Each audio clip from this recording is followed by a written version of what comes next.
भगवान की कृपा में कभी देर नहीं होती। पहले हमें सही पात्र बनना पड़ता है उस कृपा को ग्रहण करने के लिए। रामायण का सबसे अनोखा पात्र शूर्पणखा, जिसको भगवान राम पर दिल आ गया, जो कि बिल्कुल भी गलत नहीं है, क्योंकि भगवान खुद भगवत गीता में कहते हैं, ममई वांछो जीव लोके जीव भूत सनातन। हम सभी जीव भगवान का ही अंश है, और उनका अंश होने के नाते हम सभी का धर्म है कि हम उनमें मन लगाए और उनसे प्रेम करें। और वही शूर्पणखा ने भी किया, लेकिन उसके अंदर हजार और अवगुण भी थे।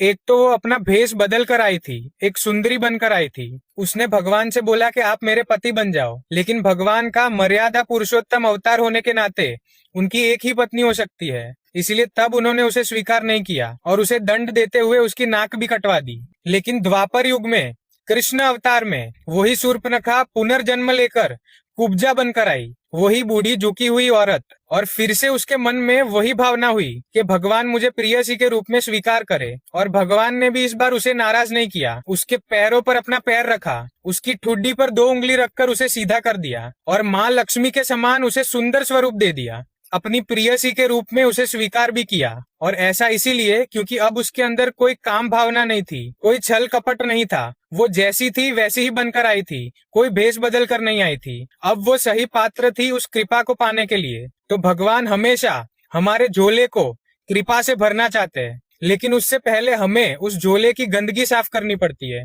उसे स्वच्छ